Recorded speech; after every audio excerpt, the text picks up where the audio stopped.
Hello student, आपको इस SK Gurukul the complete institution of commerce के चैनल पे स्वागत है। आज हम करेंगे एक्सरसाइज 5.1 के कुछ क्वेश्चन, जिस चैप्टर का नाम है अर्थमेटिक प्रोग्रेशन, मतलब समांतर श्रेणी। तो इस एक्सरसाइज को करने से पहले मैं कुछ बेसिक चीज़ें बता देता हूँ। इसमें किस तरह के टर्म्स हैं, क्या फॉर्मूले हैं, कैसे इसका एप्लीकेशन हम कर पाएंगे ताकि क्वेश्चन को बनाने में आसानी हो। तो समझते हैं। मान लीजिए संख्याओं की कोई श्रृंखला इस प्रकार दी हुई है 1 2 3 4, ये हो गया आपका एग्जाम्पल फर्स्ट।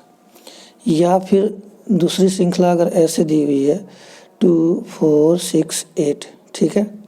तो हमें ये देखना है कि इन दो संख्याओं के बीच, फिर इन दो संख्याओं के बीच या इन दो संख्याओं के बीच, दो क्रमागत संख्याओं के बीच गैप कितना है।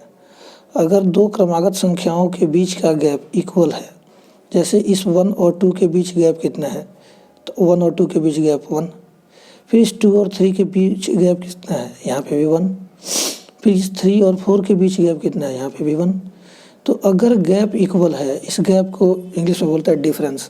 तो अगर गैप इक्वल है तो हम कहेंगे कि ये जो सीरीज हमने लिखी हुई है 1 2 3 4 और आगे ये कंटिन्यू होगी, जिसको हम 3 डॉट से डिनोट करते हैं जनरली, तो हम इस श्रेणी को कहेंगे ये समांतर श्रेणी है, मतलब this is in arithmetic progression. अच्छा, इस सेकंड एग्जांपल को देख लेते हैं।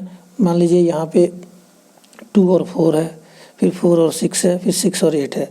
तो बस ये ध्यान रखना है, मैंने जो समझाया क्रमागत संख्या, ठीक है, सक्सेसिव नंबर, यानी इन दोनों के बीच ही देखना है, इन दोनों के बीच ही देखना है और इन दोनों के बीच ही देखना है। तो 2 और 4 के बीच फिर से गैप कितना है, 2 का।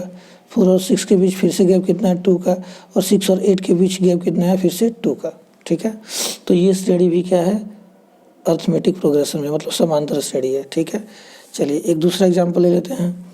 अगर एग्जाम्पल मैंने ऐसे लिया 1 3 5 6 3 4, तो यहाँ जो डिफरेंस है ये कितने का है, 2 का।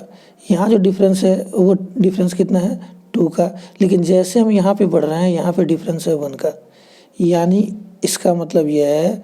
और आगे फिर से कितना है, 3 का। आगे फिर से कितना है, 1 का। यानी कोई ऑर्डर नहीं है इस गैप का, यानी ये श्रेणी AP सीरीज, ये जो सीरीज है यानी ये श्रृंखला है, ये जो श्रेणी है, इस क्रम को हम या तो श्रेणी बोलते हैं या तो इसको श्रृंखला बोलते हैं, इंग्लिश में सीरीज बोलते हैं, ठीक है। तो कहने का मतलब फर्स्ट वाला एग्जाम्पल नंबर जो हमारा फर्स्ट था ये तो AP है, एग्जाम्पल नंबर जो सेकंड था ये भी AP में है। लेकिन जो एग्जाम्पल नंबर जो थर्ड मैंने यहाँ पे जो लिखा हुआ है, ठीक है, this example is not in AP, ठीक है। चलिए ये तो बात हो गई सीरीज को पहचानने की प्रक्रिया की, सीरीज को पहचानते कैसे हैं। अब इसी एग्जाम्पल नंबर 2 वाले को दोबारा से अगर मैं कंटिन्यू करूँ 2 4 6 और 8, और फिर ये क्या होगा, कंटिन्यू होता रहेगा, ठीक है। तो जो ये 2 है जो पहले नंबर पे आ रहा है, इसको बोलते हैं first term. First term Hindi में बोलते हैं प्रथम पद, इसको बोलते हैं A, स्मॉल a से डिनोट करते हैं, ठीक है। जो 4 है उसको बोलते हैं द्वितीय पद, ठीक है, द्वितीय पद। ये थोड़ी मात्रा की गलती हो गई, द्वितीय पद यानी सेकंड टर्म, ठीक है। ये हो गया हमारा A2। तो जनरली A को या तो A1 लिखते हैं या तो A लिखते हैं, ठीक है। तो फर्स्ट टर्म जो हमारा है वो हो गया A1 और सेकंड टर्म जो 4 है ये हो गया हमारा A2। उसी तरह 6 को क्या बोलेंगे, 6 हो गया मेरा तृतीय पद, मतलब तीसरा पद, तो ये हो गया हमारा तीसरा पद। 8 जो हो गया ये हो गया चौथा पद, ठीक है। चलिए तो हमने यहाँ पे पहचाना, और उसके बाद से जो गैप है, जो गैप की हम बार बार बात कर रहे थे, जैसे इस 2 और इस 4 के बीच में जो गैप है, या फिर ये 4 और इस 6 के बीच में गैप है, तो ये जो बार बार जो गैप जो आ रहा था हमारा, ये जो गैप है 2, यहाँ पे भी जो गैप है 2, इसको बोलते हैं कॉमन डिफरेंस, हिंदी में बोलते हैं सार्व अंतर। सार्व अंतर, इंग्लिश में बोलते हैं कॉमन डिफरेंस। ठीक है, अब क्या करते हैं, इसी चीज़ों को दोबारा और आगे फर्दर समझते हैं। अब देखिए, मान लीजिए कोई सीरीज दे रखी है जिसकी हम बात कर रहे थे, उसी एग्जांपल को कंटिन्यू करते हैं। 2 4 6 8 कॉमा देता हूँ, यहाँ पे 3 डॉट लगा देता हूँ, सीरीज कंप्लीट करता हूँ। तो यहाँ पे जो A1 हुई वो A1 हो गई हमारी कितनी, 2, मतलब प्रथम पद हमारा 2 हो गया। और अगर मुझे फाइंड आउट करना है D यानी कि सार्व अंतर जिसकी मैं बात कर रहा था, तो D को बोलते हैं कॉमन डिफरेंस, हिंदी में बोलते हैं सार्व अंतर। तो D के लिए जो फॉर्मूला होता है उसको हम लगाते हैं A3 माइनस A2 बराबर A2 माइनस A1। अच्छा, कई बार बच्चे क्या करते हैं, कोई एक पार्ट ले लेते हैं। तो जैसे मैंने अभी एग्जाम्पल में दिखाया था, देखिए इस एग्जाम्पल नंबर 3 में अगर आपने इन दोनों के बीच का अंतर देखा और इन दोनों के बीच का अंतर देखा, तो यहाँ पे तो 2 और 2 बराबर होगा, तो आप कहेंगे ये सीरीज क्या है, AP में है। लेकिन जैसे आगे बढ़ेंगे तो ये सीरीज, तो फिर क्या दिखेगा, ये डिफरेंस से क्या पता चल रहा है, ये सीरीज क्या AP में नहीं है। तो कम से कम 2 से 3 टर्म को आप निकाल के और चेक कर लीजिए। ठीक है, तो A3 माइनस A2, A3 मतलब होता है तीसरा पद, तो यहाँ से काउंट कीजिए, फर्स्ट, सेकंड और थर्ड। तीसरा पद कितना हो गया, 6। A2 दूसरा पद 1 और 2, तो दूसरा पद हो गया 4 बराबर A2 फिर से फर्स्ट और सेकंड 4, और यहाँ पे फिर से A1 2, तो 6 माइनस 4 कितना हो गया, 2, और 4 माइनस 2 कितना हो गया, 2। तो दोनों ही केस में आंसर जो आया 2 और 2 इक्वल आया। तो अतः हम कह सकते हैं जो हमारा D है यानी कॉमन डिफरेंस या सार्व अंतर जो है हमारा 2 हो गया। तो दो चीज़ हम समझे, पहला जब भी कहेगा प्रथम पद, ठीक है, तो प्रथम पद क्या होता है, सीरीज का फर्स्ट नंबर मेरा प्रथम पद बनता है यानी ये 2। और जब कहेगा D, तो D निकालने के लिए, कॉमन डिफरेंस निकालने के लिए हमारे पास ये फॉर्मूला होगा जो आपको ध्यान में रखना है। ठीक है, तो अभी तक हमने 2 बात सीखी, एक तो हमने देखा क्या प्रथम पद कैसे निकालते हैं, और दूसरा सीखा हमने कि कॉमन डिफरेंस यानी सार्व अंतर कैसे निकालते हैं। अच्छा, कई बार क्वेश्चन में ऐसा कहता है कि आपको A दे देगा और D दे देगा और कहेगा सीरीज बना के दिखाइए, या प्रथम 4 पद निकाल के दिखाइए, प्रथम 5 पद निकाल के दिखाइए। तो अगर मैं इसी एग्जाम्पल की बात करूं जो हमारे पास है 2 4 6 और 8, ठीक है, तो इसी एग्जाम्पल को अगर ये एग्जाम्पल ऐसा होता कि प्रथम पद हमें 2 दिया होता जो मैंने यहाँ पे समझाया था, और ये D निकाल के दिया होता D बराबर 2, ठीक है, और कहता फाइंड आउट फर्स्ट 4 टर्म, ठीक है, पहले 4 टर्म निकालिए। तो फर्स्ट 4 टर्म यानी प्रथम पद जो है वो तो मेरा ये 2 हो गया, ठीक है। द्वितीय पद के लिए निकालने के लिए हम क्या करते हैं, यहाँ पे इस ऑर्डर को आप एक बार देखिए, इस 2 और इस 4 के बीच में कितने का अंतर है, 2।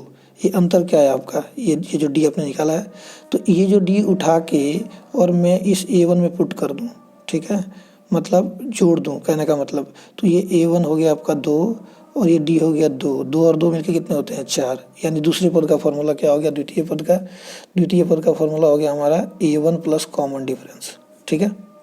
और प्रथम पद तो हमारा A है ही, द्वितीय पद A प्लस D। अब आ जाते हैं तृतीय पद, मतलब थर्ड टर्म। तो थर्ड टर्म जो हमारा है, थर्ड टर्म को फिर से इस पे फोकस कीजिए। पहला टर्म हमारा कितना है 2, दूसरा टर्म 4 और तीसरा टर्म 6।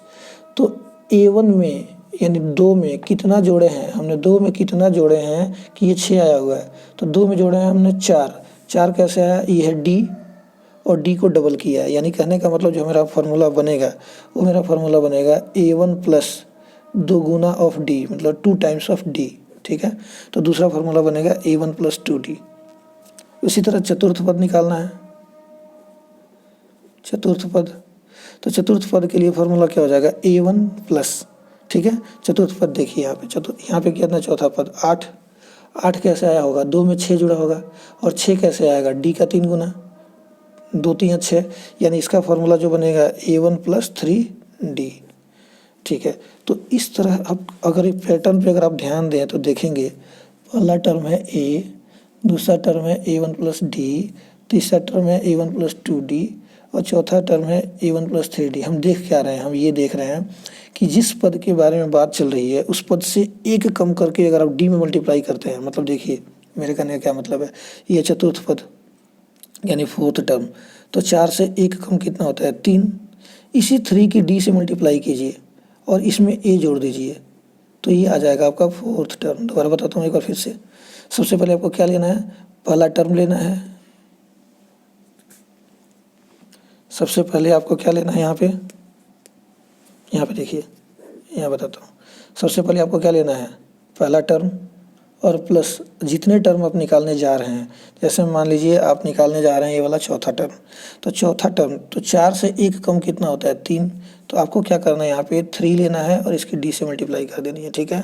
तो ये जो फार्मूला बनेगा ये हो जाएगा फोर्थ टर्म यानी A4 का। अगर मैं बात करूँगा, बताइए 100वां पद, 100th टर्म 100वां पद, तो मैंने क्या सिखाया आपको, लेना है फर्स्ट टर्म और इसमें प्लस करना है। 100 में से एक कम कितना होता है, 99, तो 99D ये हो जाएगा आपका 100 टर्म। और इसको दिखाएंगे कैसे, इसको दिखाते हैं ऐसे, A100 = A1 + 99D, ठीक है। अच्छा, अगर कोई कहता है भाई मुझे तो 1000वां पद चाहिए, तो कोई बात नहीं, आप लिखिए 1000 और मेरे सिखाए गए तरीके के अनुसार आप A1 लीजिए। 1000 में से एक कम कितना होता है, 999, और इसमें D की मल्टीप्लाई कर दीजिए, ठीक है। चलिए, तो अब तक हमने जितना सीखा इस पे आधारित कुछ क्वेश्चन कर लेते हैं जो NCERT के हैं, ठीक है। इस क्वेश्चन को क्या करते हैं, अगले वीडियो में हम कंटिन्यू करते हैं, ठीक है।